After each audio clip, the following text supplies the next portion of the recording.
Kwa namna ya pekee namshukuru Mungu aliyenipa nafasi ya kuja mbele yenu watakatifu wake. Kwa kweli ni upendeleo mkubwa kuona mtu mdhaifu kama mimi napata nafasi ya kusimama mbele ya watakatifu wa Bwana. Ninamshukuru sana Mungu.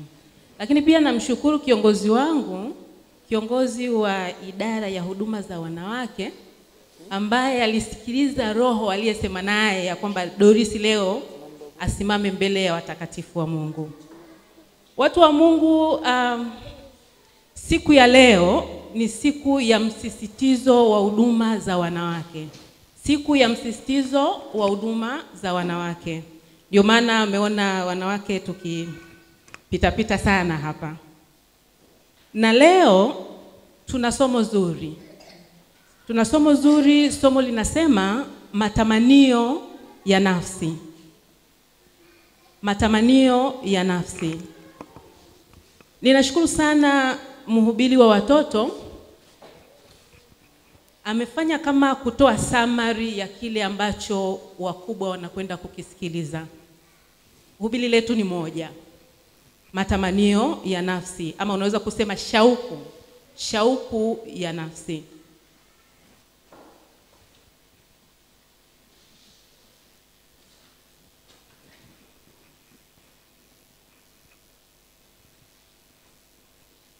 Wanadamu huwa tunapata shauku mbalimbali. Labda niulize, ni wangapi ambao hawajawahi kutamani, kama watoto walivyoulizwa swali, ni wangapi ambao hawajawahi kutamani kitu chochote? Yaani yeye toka ameumbwa hakuwahi kuwa na matamanio ya kitu chochote. Yeye yupo, hatamani chochote. Tamani dhambi, hajawahi kutamani. Kuna watu kama hao waliowahi kutokutamani, yani hana tamana kitu chochote. Hawapo. Kwa hivyo kutamani ni sehemu ya uzoefu wa mwanadamu. Yaani kuwa na matamanio ya vitu, kuwa na matamanio ya nafsi ni sehemu ya uzoefu wa mwanadamu.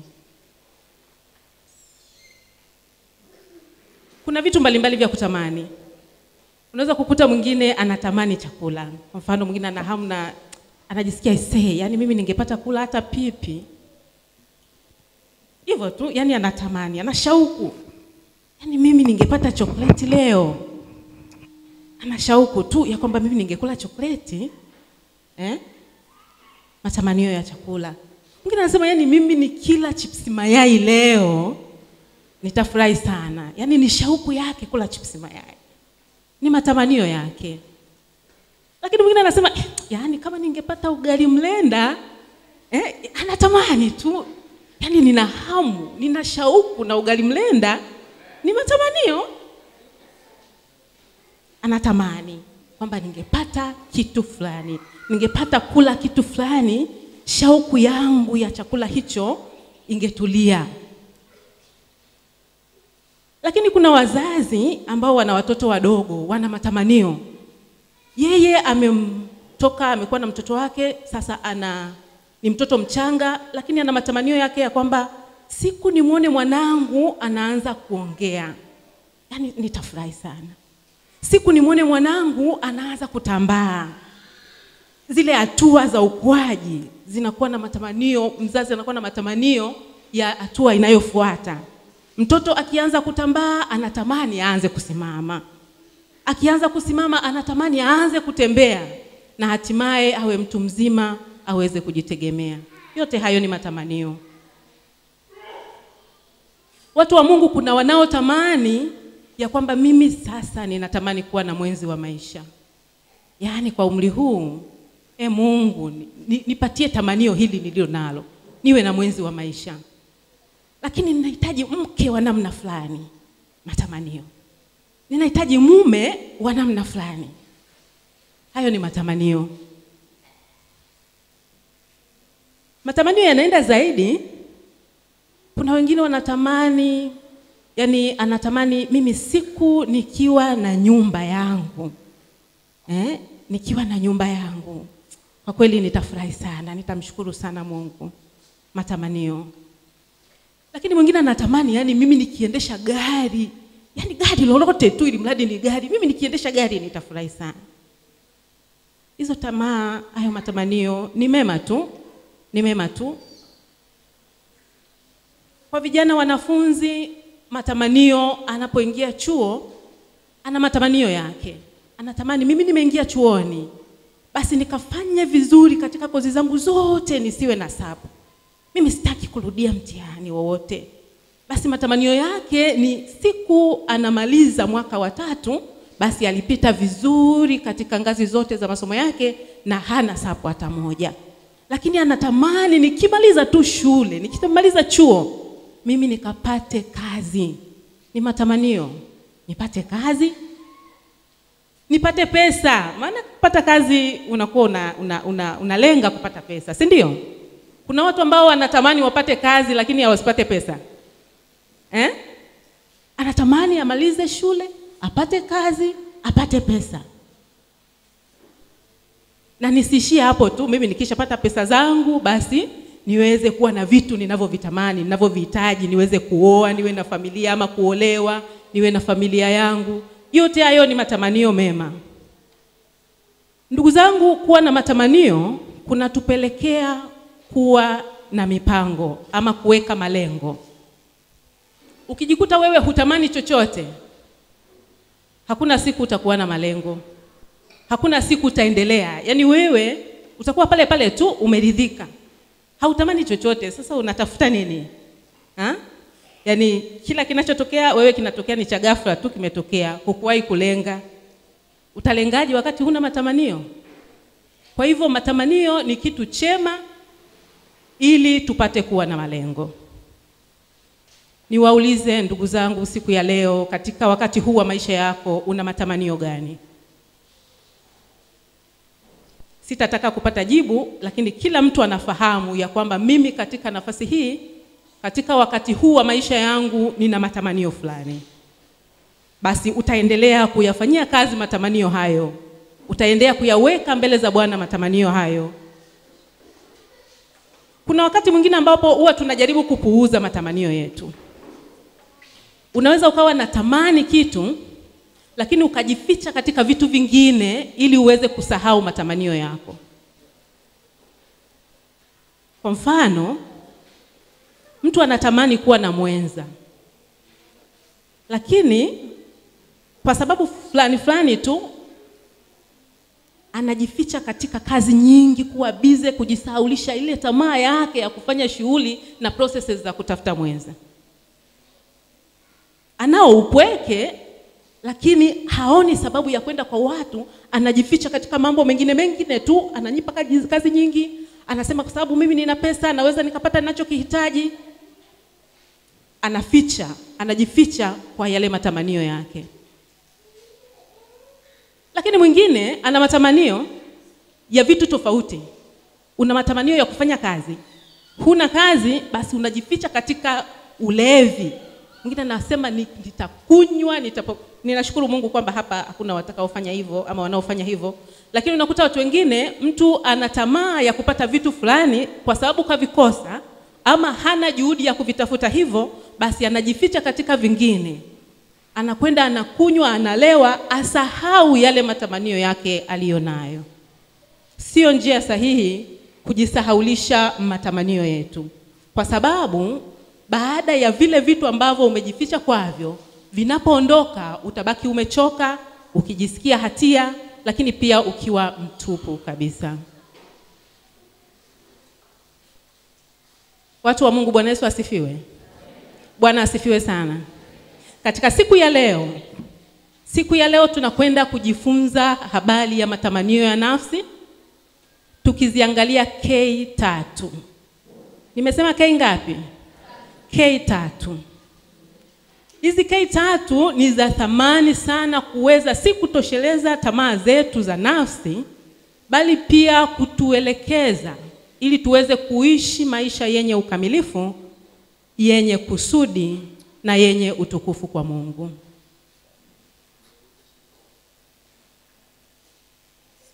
Tutaanza na K ya kwanza. K ya kwanza inasimama badala ya kutambulika. Badala ya nini? Ya kutambulika. Nizitaje zote tatu kwanza. K ya kwanza ikisimama badala ya kutambulika. K ya pili ni kuhusiana. Kuhusiana. Na K ya tatu ni kusudi. K ya tatu kusudi. Sasa K ya kwanza, K ya kutambulika. Hii hutupatia kujua ama kujibu swali la mimi ni nani. Inatusaidia uweze kujua mimi ni nani. Yaani utambulike kwa wengine kwamba wewe ni nani. Kuna mwandishi mmoja, yeye alisema hivi: bila kujitambua wewe ni nani, huwezi kuwa na ufahamu juu ya Mungu. Akaendelea na kusema, bila kumjua Mungu, huwezi kujitambua wewe ni nani.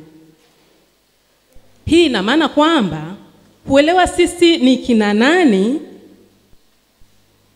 inatusaidia kabisa na ina uhusiano wa karibu kabisa wa kumjua Mungu ni nani. Ndugu mshiriki, wewe ni nani? Sisi ni kina nani hapa?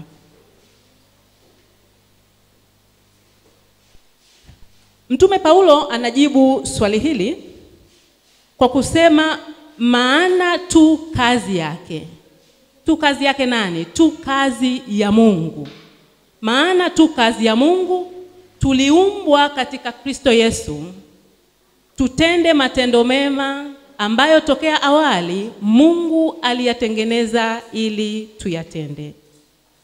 Waefeso sura ya 2 mstari wa 10. Ni fungu kuu ambalo amelisoma msomaji wetu pale mwanzo. Sisi tu kazi ya Mungu. Tuliumbwa katika Kristo Yesu tutende matendo mema ambayo tokea awali Mungu aliyatengeneza ili tuende nayo.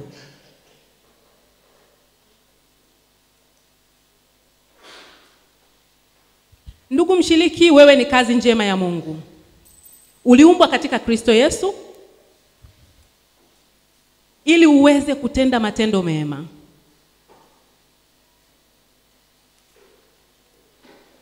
Katika ulimwengu huu, watu husukumwa kutafuta utambulisho wa thamani.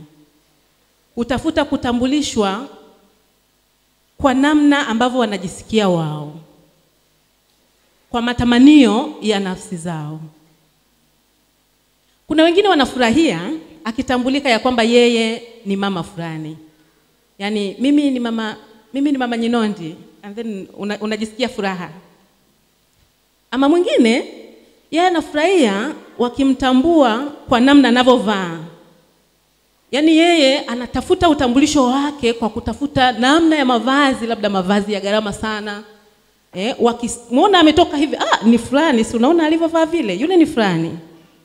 Utambulisho, kutambulika. Lakini wengine wanatafuta kutambulika kwa ukaribu na fulani. Yaani mimi niko karibu na mtu maarufu fulani. Utamsikia, yule fulani unamfahamu? Yule ndugu yangu bwana. Anasikia furaha sana. Utambulisho wake huyo. Lakini wengine anatamani tu yeye atambulike kwa sehemu anayoishi. Sisi tunajua tunaishi kule maeneo kule ya uzunguni bwana. Utambulisho. Yaani anajisikia vizuri tu, mimi naishi sehemu fulani. Anajitambulisha hivyo. Kwa hivyo kuna kutafuta utambulisho kwa vitu tuvipendavyo, ama kwa mafanikio, ama kwa kuwa na vitu vya gharama, ama unatafuta utambulisho kwa umaarufu. Huyu ni mke wa waziri, basi anajisikia yaani ni mke wa waziri, kila mtu anatambua. Lakini vitambulisho hivi ama utambulisho huu unaweza usiwe mzuri sana. Kwa sababu mambo yanapobadilika, unabaki kuwa mtupu. Unabaki ukijiuliza sasa unapoteza utambulisho wako. unapoteza identity. Kama ulijitambulisha kama mke wa waziri kwa mfano, alafu uwaziri mume wako kaondolewa, unafikiri huyo mtu anajisikiaje? Ataishia kujificha, hatoki, hachangamani na watu. Anawaza hivi, nitawaambiaje? Siku ile tulipokutana nilisema mimi ni mke wa waziri, mimi ni mke wa kiongozi mkubwa. Sasa uongozi umeisha, unaenda kujitambulishaje? Utambulisho wa vitu. Ama alikuwa anajitambulisha kwa kuvaa vizuri, vitu vya gharama, alafu sasa pesa imekwisha, anavaa kawaida tu, anaishia kuogopa kwa watu. Maana anawaza hivi, walizoea kuniona hivi, nina macheni ya dhahabu, nina nini hivi, nikitoka si wataanza kuniuliza amekuaje? Ametafuta utambulisho katika nini? Katika vitu. Sasa leo Mungu anakualika ili ujenge utambulisho wako wa thamani juu ya msingi ulio imara. Leo Mungu anatualika tuweze kujenga utambulisho wetu juu ya Yesu Kristo. Mungu anatamani sana tuweze kujulikana kupitia Kristo. Tuna mfano mmoja mzuri sana, mfano wa Ayubu. Tunafahamu kisa cha Ayubu. Ayubu alikuwa na utambulisho wake uliojengwa juu ya mwamba imara. Alijenga utambulisho wake juu ya Mungu. Tunafahamu ya kwamba mambo ya Ayubu yalibadilika, lakini utambulisho wake ulibaki. Ayubu aliendelea kutambulika kama mtumishi wa Mungu, mtu mkamilifu, mtu mwelekevu, mwenye kumcha Mungu na kuepukana na uovu. Tunaipata katika Ayubu 1:8. Utambulisho wake haukuondoka, pamoja na kwamba alipoteza kila kitu kwenye material thing, kwenye vitu. Alipoteza vyote. Akabaki na utambulisho wake ambao ulikuwa yeye ni mtumishi wa Mungu. Kwa hivyo leo nasi tunaalikwa tuweze kujenga utambulisho wetu, tuweze kutambulika kama watumishi wa Yesu. Hiyo ni K ya kwanza. Nimesema tunazo K ngapi? K 3. Tumemaliza K ya kwanza, kutambulika. Naomba msichoke. Tuna K ya pili ambayo ni kuhusiana. K ya pili ni kuhusiana.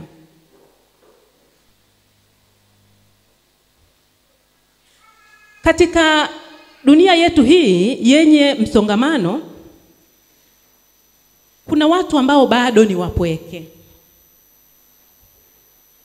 Na maanisha hivi, katika hata ndani ya kanisa hivi tulivyokaa, na tena tunaweza tukawa tumejaa zaidi kwa ambavyo huwa tunajaa mara zote, lakini bado ukawa unajisikia mpweke tu. Yaani umo ndani ya kanisa lakini upweke upo.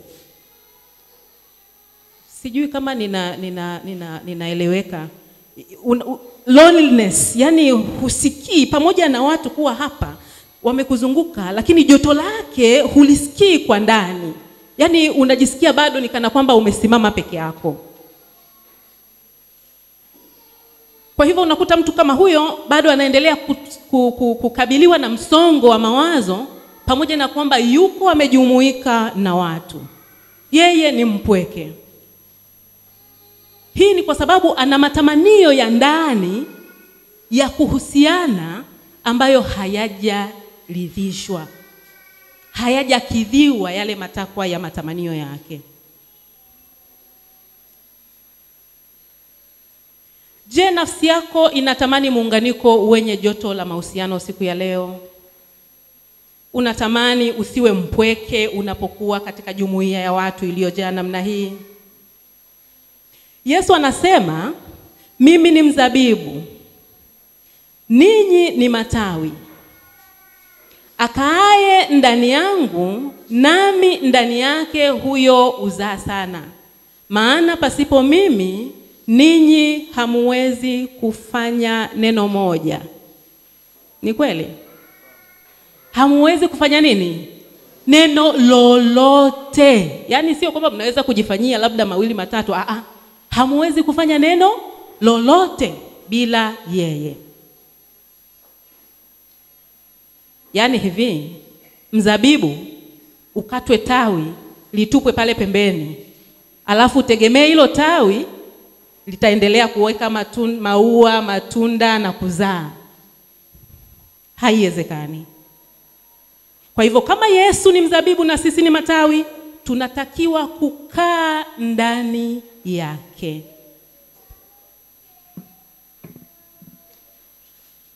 Kitenzi cha neno kukaa humaanisha kukaa mahali na kuwepo siku zote. Yaani unakuwa mahali wakati wote, upo. Hiyo ndo kukaa. Kwa Kiingereza wanasema abide, to abide. Sasa unapo abide ina maana utakaa pale wakati wote. Katika somo hili tutalichambua neno abide. Neno abide likisimama badala ya kukaa kwa Kiswahili, na neno abide lina herufi 5.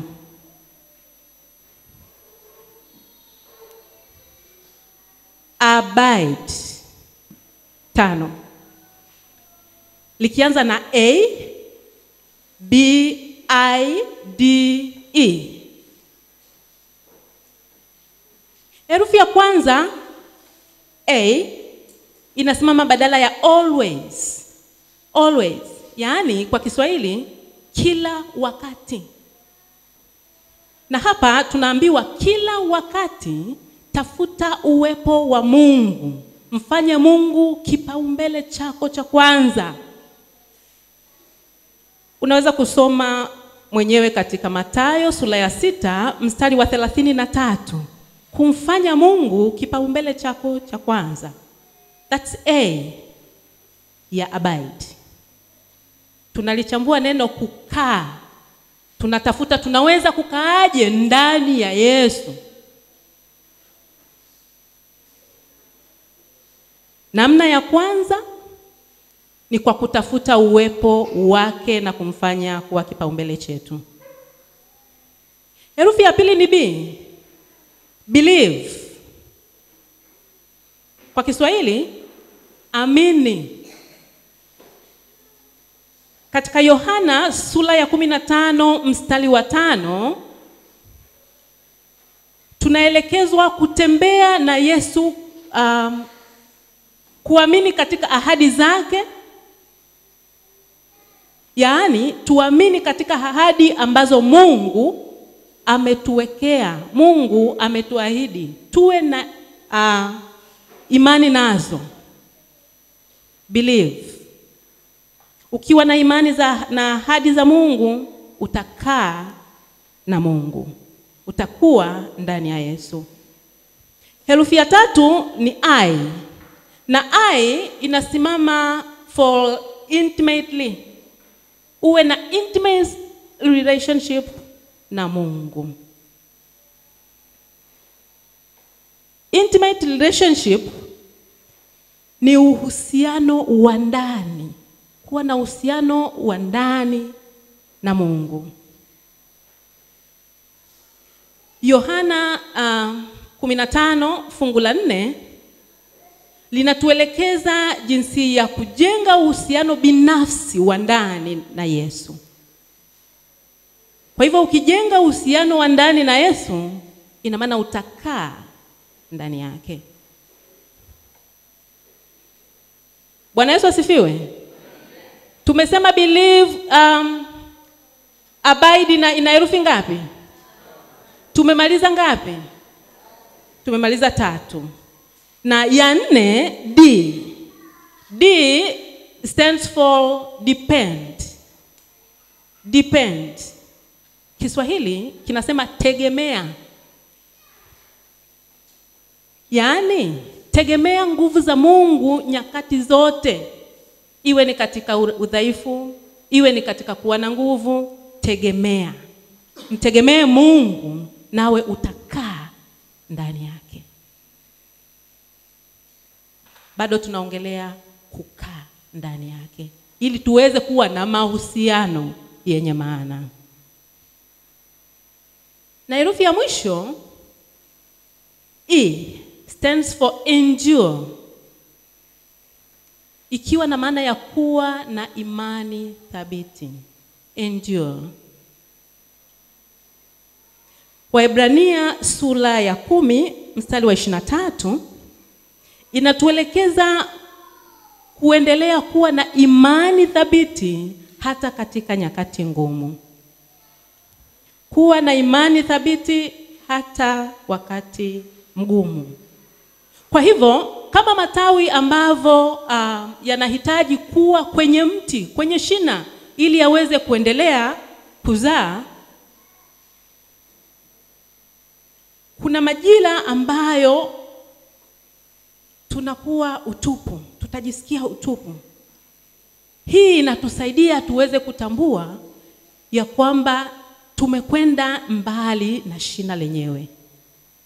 Inatusaidia tuweze kutafuta sasa na kujenga muunganiko thabiti na wakina na shina la mzabibu.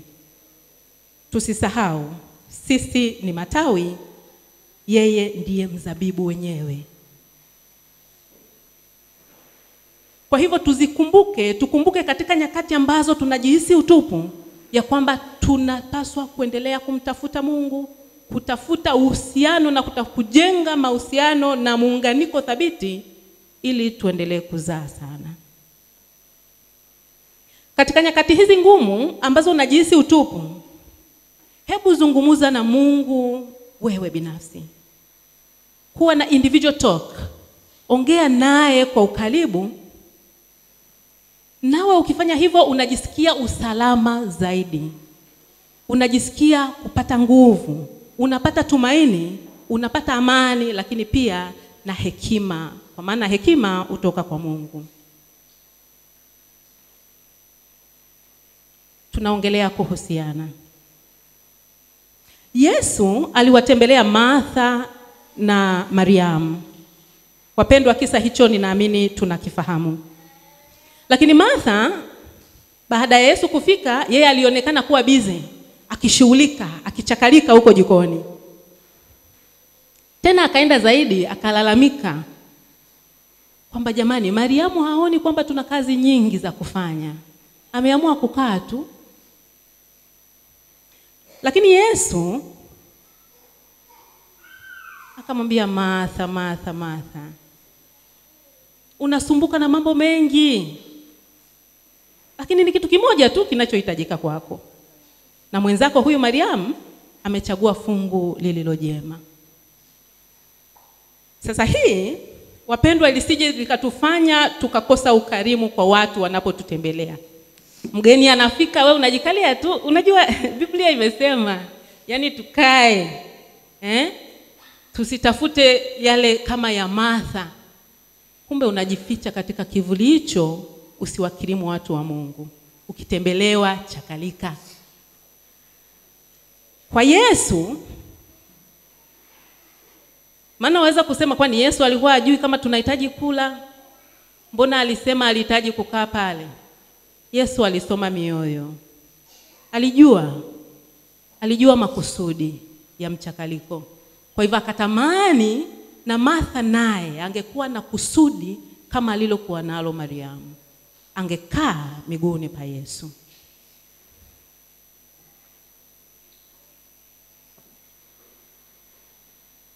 Katika kitabu cha Tumaini la Vizazi Vyote, anasema jambo moja ambalo Martha alihitaji lilikuwa ni utulivu, roho ya ibada, kiu ya kina kwa ajili ya ujuzi wa maisha ya milele, na neema kwa ajili ya baraka za kiroho. Kwa hivyo alihitaji kuweka nguvu kidogo tu kwa mambo haya ya mchakaliko wa jikoni, lakini nguvu zaidi zilipaswa kuelekea katika kutafuta umilele. Ilikuwa ni K ya kuhusiana. K ya kuhusiana. Na sasa tunakwenda katika K ya 3. K ya 3 ni kusudi. Kusudi.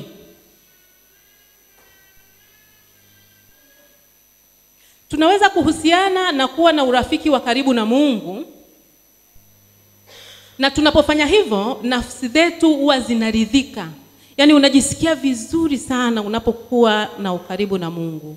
Tunajifahamu. Yaani kuna wakati unajihisi kabisa kwamba nahisi niko mbali na Mungu. Lakini kuna wakati ambapo roho inafurahia. You feel rejoicing. Roho inafurahia ya kwamba hakika na uhisi uwepo wa Mungu katika maisha yangu. Kwa hivyo unapokuwa na urafiki wa karibu na Mungu, ukasikia kuridhika ya kwamba nafsi sasa imetoshelezwa, unakuwa na maisha yenye maana. Unakuwa na maisha yenye kusudi. Hautaishi tu ili mradi upo, lakini utaishi ukiwa unajua una kusudi, kwa sababu umehusiana kwa ukaribu na Mungu. Katika fungu letu kuu la Waefeso sura ya 2 mstari wa 10, tumekumbushwa kwamba sisi ni kazi ya Mungu, tuliumbwa katika Kristo Yesu kwa ajili ya matendo mema ambayo aliyatayarisha awali ili tuweze kuishi kwayo. Hilo ndilo kusudi. Wapendwa, niwape kisa kidogo tu. Kisa cha kijana aliyeitwa Jackson. Huyu kijana yeye aliishi umri wake wote, aliishi muda wake wote akijihisi ya kwamba alizaliwa kimakosa. Na hii ilitokana kwamba Jackson alitelekezwa na wazazi akiwa mtoto mdogo. Kwa hivyo Jackson akawa amelelewa akakulia katika mazingira magumu sana. Hakupata malezi bora. Jackson akajikuta hata anavyoendelea kukua akawa ni mtu wa visa na matukio. Hakuisha kwenda jela. Kwa maana alikuwa akiarifu sheria za nchi yake hata pengine bila kujua, maskini, kwa sababu hakupata malezi yanayofaa. Fikiria, katika umri wa miaka 22 alikuwa amefungwa mara kadhaa ambazo anashindwa kutaja hata ni mara ngapi. Anaenda, anarudi, anafungwa, anarudi. Na hapo anaposimulia kisa hiki, alikuwa na kifungo cha nje. Alikuwa amefungwa kifungo cha nje akifanya social work. Sijui kama tutakuwa tunazifahamu. Kwetu sidhani kama tuna vifungo vya nje. Ya kwamba mtu anafungwa lakini anakuwa anaenda kutumikia jamii. Yaani unapewa kazi za kijamii ukiwa chini ya uangalizi wa mahakama. Basi ndicho kilichompata Jackson. Basi Jackson siku moja akapangiwa kufanya kazi ya usafi wa kanisa. Katika kazi hiyo ya jamii ambayo anaangaliwa na mahakama, akapangiwa kufanya nini? Usafi ndani ya kanisa. Jackson akaenda kufanya usafi. Amefagia, akakutana na Biblia ambayo ilikuwa imechakaa. Biblia ilikuwa chini tu, imechakaa. Jackson akaiokota Biblia hile. Alivyoiokota, akaendelea na kazi yake. Baada ya kumaliza akiwa amechoka, amejikalisha hapo chini, akaamua tu aanze kupekua Biblia yake aliyoiokota. Ni chakavu, lakini akaipekua. Mara tu macho yake yakagonga katika fungu lililokuwa limepigiwa mstari katika Biblia hiyo. Wapendwa, wangapi huwa wanasoma na kuhighlight na kupigia mistari maandiko? Basi kazi hiyo amekutana nayo Jackson na inakwenda kuwa na matokeo bora. Mara tu macho yake yakagusa tu, yakaona kwenye mstari uliopigiwa fungu lililopigiwa mstari. Jackson akausoma. Na mstari huo ulikuwa ni Waefeso sura ya 2 mstari wa 10. Uliosema, maana tu kazi ya mikono ya Mungu tuliumbwa katika Kristo Yesu tutende matendo mema ambayo Mungu alitangulia kuyaandaa ili tuenende nayo. Jackson akajiuliza, kazi ya Mungu na mimi? Yaani mimi naye ni kazi ya Mungu? Mimi niliyezaliwa kimakosa? Yaani wazazi wenyewe hawakunihitaji mpaka wakaamua kunitelekeza. Mimi ni kazi ya Mungu. Basi Jackson akavutiwa, akaendelea kufikiri juu ya fungu hilo. Na kadiri alivyoendelea kulifikiria na kulirudia na kulisoma, likagusa sana moyo wake. Fikra ya kwamba yawezekana mimi sikuzaliwa kimakosa ikaanza kumjia. Basi Jackson akaendelea na adhabu yake ya kifungo cha nje, akipangiwa kazi ya kusafisha maeneo. Lakini kadiri wiki zilivyoendelea, Jackson akaanza kwenda mwenyewe kanisani, hata pasipo kupangiwa kwenda kufanya usafi. Akavutwa kwenda kanisani. Akakutana na mchungaji wa kanisa hilo. Kanisa alilokuwa akilisafisha, akaokota Biblia. Mchungaji akaanza kumfundisha, akamuelekeza. Jackson akavutiwa sana.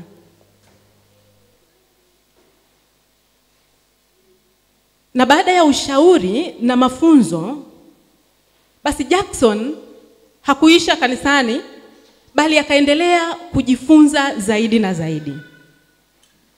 Na akiwa amehamasishwa na fungu hilo la Waefeso sura ya 2 mstari wa 10, Jackson alianza kujitolea ili kuweza kusaidia vijana waliokuwa hatarini kuingia kwenye maisha ya uhalifu. Taratibu lakini kwa uhakika, tabia zake za zamani aliziacha. Jackson alianza kujiona kama Mungu anavyomuona, ya kwamba yeye ni mtu wa thamani aliyezaliwa kwa kusudi maalum. Na miaka michache baadaye Jackson alihitimu, alisoma masomo ya ushauri na akawa mshauri wa vijana, na akaanzisha shirika ambalo si la kiserikali, akawa akiwasaidia vijana na watu wazima waliokuwa wakimaliza maisha yao ya vifungo ili waweze kuwa na maisha yenye maana. Basi watu walipokuwa wakimuona Jackson, wanamfahamu, mkorofi wa mtaa, msumbufu wa mtaa, wanamuuliza, hivi ni nini hasa kinachoendelea katika maisha yako? Jackson aliwaambia, nimebadilika kwa sababu hatimaye nimeelewa mimi sikuzaliwa kimakosa. Mimi ni kazi ya mikono ya Mungu, mimi ni mwenye kusudi. K ya 3, kuwa na kusudi katika maisha.